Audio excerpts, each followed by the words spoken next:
Assalamualaikum warahmatullahi wabarakatuh. Soleh-solehah, kembali lagi dengan Ustazah. Di video pembelajaran kali ini, Ustazah akan menjelaskan materi tematik tema 8, subtema 3, pembelajaran 3 dan 4. Tetapi, sebelum pembelajaran dimulai, silakan Anda persiapkan dulu buku paket, pensil, beserta penghapusnya. Dan jangan lupa tonton videonya sampai dengan selesai. Nah, sekarang kita akan berdoa terlebih dahulu ya. Sikap berdoa, siap, tangan diangkat, kepala ditundukkan, berdoa mulai. Bismillahirrahmanirrahim. Rabbi zidni ilman, warzuqni fahman. Amin. Mudah-mudahan pembelajaran Ananda selalu diberikan kemudahan juga kelancaran ya. Nah, sekarang kita akan mulai belajarnya. Yang pertama akan Ustazah jelaskan yaitu muatan bahasa Indonesia tentang menjelaskan rambu lalu lintas berupa rambu larangan. Nah, di pembelajaran sebelumnya, Ananda Soleh-Soleha telah belajar dan mempelajari materi tentang rambu lalu lintas. Rambu lalu lintas yang telah Ananda pelajari yaitu diantaranya ada rambu larangan, ada rambu peringatan, dan ada juga rambu perintah. Nah, sekarang yang akan kita pelajari adalah rambu larangan. Selain rambu perintah dan rambu peringatan, ada juga rambu larangan. Rambu larangan dipasang sebagai tanda hal-hal yang tidak boleh dilakukan oleh pengguna jalan. Larangan berarti dilarang untuk dilakukan ya, tidak boleh dilakukan oleh pengguna jalan. Larangan ini diberikan demi keselamatan pengguna jalan dan juga demi menjaga ketertiban jalan raya. Rambu larangan memiliki warna dasar putih dan warna gambar atau tulisan berwarna merah dan hitam. Berikut contoh rambu larangan nih. Di sini terdapat 3 contoh rambu larangan ya. Yang pertama yaitu tandanya seperti ini, artinya adalah dilarang mendahului ya untuk kendaraan ya, soleh-soleha. Selanjutnya yang tengah, ini artinya dilarang berhenti. Tanda S di sini yaitu dari kata stop ya, berhenti. Tetapi ada tanda seperti ini artinya dilarang ya, jadi dilarang berhenti. Lalu yang P, parkir juga ya ini. Apabila P saja itu parkir, berarti apabila ada garis seperti ini tandanya adalah dilarang parkir. Ingat, rambu larangan ini ciri-cirinya memiliki warna dasar ini putih dan warna gambarnya tulisannya berwarna merah dan hitam. Ini adalah ciri-ciri dari rambu larangan. Nah, bagaimana untuk rambu-rambu yang sebelumnya kalian pelajari seperti rambu peringatan juga perintah? Di sini Ustazah akan jelaskan kembali dan ingatkan kembali. Di sini ada contoh rambu perintah juga rambu peringatan. Yang pertama adalah contoh rambu perintah. Gambarnya seperti ini dan ini. Sebelumnya ini sudah dipelajari oleh Ananda ya, dan sudah dijelaskan pada video pembelajaran sebelumnya. Untuk ini, rambu ini artinya adalah rambu wajib belok ke kanan ya. Dan untuk yang kedua, ini rambunya artinya yaitu kecepatan yang digunakan alat transportasi maksimalnya adalah 60 per kilometernya.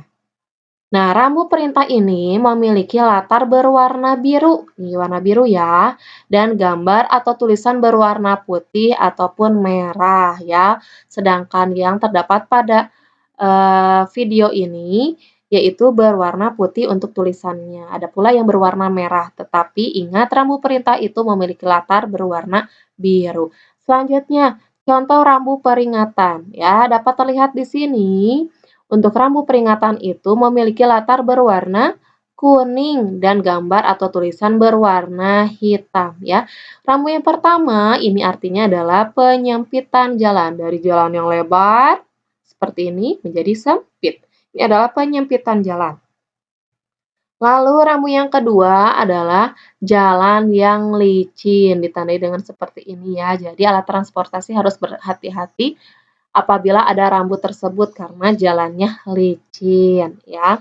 Nah, ini adalah contoh dari rambu perintah juga rambu peringatan, juga yang sebelumnya itu tentang rambu larangan.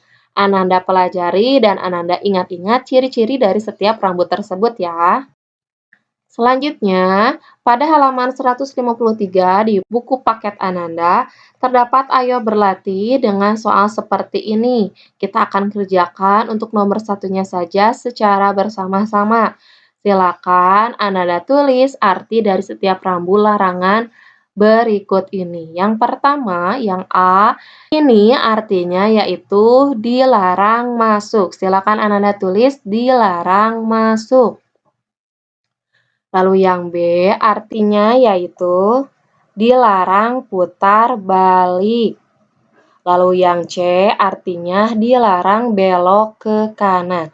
Silakan Ananda tulis arti yang terdapat pada video ini pada buku paket Ananda Soleh Soleha. Selanjutnya, yang akan kita pelajari yaitu menjelaskan rambu lalu lintas berupa rambu petunjuk.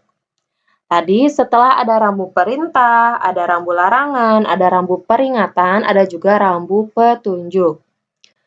Pengguna jalan raya harus mematuhi rambu-rambu yang ada. Rambu petunjuk digunakan untuk menunjukkan tempat atau lokasi tertentu agar mempermudah pengguna jalan menemukan lokasi yang dituju. Perhatikan contoh rambu petunjuk berikut. Di sini ada contoh rambu petunjuk yang ke-1, lalu yang kedua ya. Yang pertama yaitu rambu petunjuk rumah sakit. Dengan ciri-ciri rambu petunjuk rumah sakit didesain berbentuk kotak dengan warna dasar biru. Lalu rambu tersebut memuat gambar tempat tidur berwarna putih serta gambar palang merah. Jadi rambu petunjuk ini memiliki latar belakang warna dasarnya biru ya. Selanjutnya, ini ada rambu petunjuk rumah makan ataupun restoran bisa juga ya. Pada rambu petunjuk rumah makan terdapat gambar garpu dan sendok berwarna hitam dengan warna dasar putih dan pinggiran biru. Perhatikan contoh rambu petunjuk berikut. Di sini ada rambu petunjuk arah yang terdapat tempat-tempat yang akan dituju sesuai dengan lokasinya, ada lurus, belok kanan, ataupun belok kiri. Untuk rambu petunjuk arah berwarna dasar hijau dan memuat panah yang sesuai dengan arah lokasi yang disebutkan pada rambu. Contohnya di sini, apabila akan pergi ke kota atau lokasinya kota, maka arahnya lurus. Lalu, apabila mau mengarah ke Pancoran, berarti arah yang diambil adalah belok ke kanan. Lalu, apabila mau ke Kebayoran Lama, yang ditujunya berarti belok ke sebelah kiri. Ini adalah rambu petunjuk tentang petunjuk arah. Selanjutnya, pada buku paket Ananda halaman 158, terdapat ayo berlatih yang perlu Ananda kerjakan dengan soal sebagai berikut. Yang kita akan kerjakan yaitu nomor 1 juga nomor 2-nya.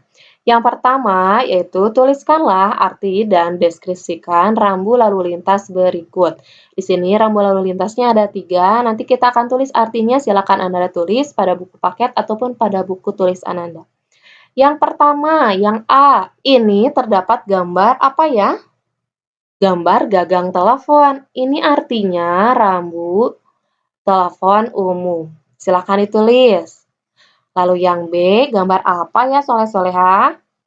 Pasti Ananda pernah mengantar ayah bundanya untuk mengisi bahan bakar alat transportasinya ataupun kendaraannya. Nah, biasanya selalu terdapat rambu ini. Rambu ini adalah rambu pompa bahan bakar ataupun SPBU. Lalu yang C, ini terdapat di jalanannya. Ini menunjukkan arah ya.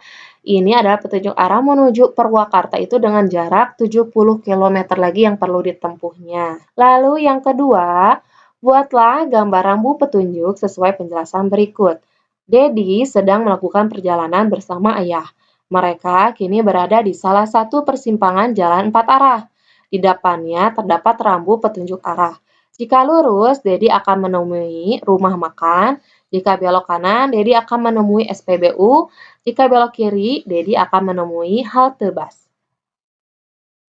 Nah, di sini Ustazah akan lampirkan gambar rambu petunjuk arah yang sesuai dengan pernyataan tadi, yang sesuai dengan penjelasan tadi. Di situ terdapat persimpangan jalan 4 arah, rambunya seperti ini. Lalu apabila lurus akan menemui rumah makan, rambunya seperti ini. Dan jika belok kanan, Dedi akan menemui SPBU, rambunya seperti ini. Dan apabila belok kiri, Dedi akan menemui halte bus. Bisa juga dibuat petunjuk arahnya seperti ini.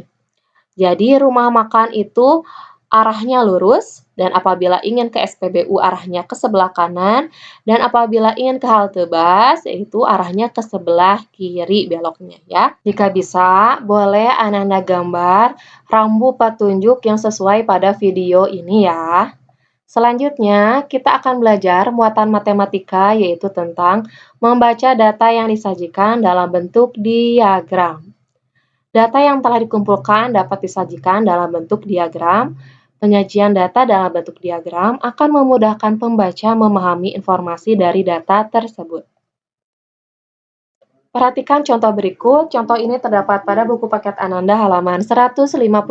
Di sini terdapat diagram yang berisikan informasi tentang banyak siswa laki-laki dan siswa perempuan yang mengikuti kegiatan berkemah.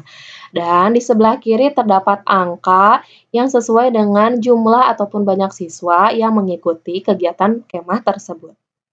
Dapat kita lihat untuk banyak siswa laki-laki itu digambarkan dengan warna biru dan untuk siswa perempuan digambarkan dengan warna pink.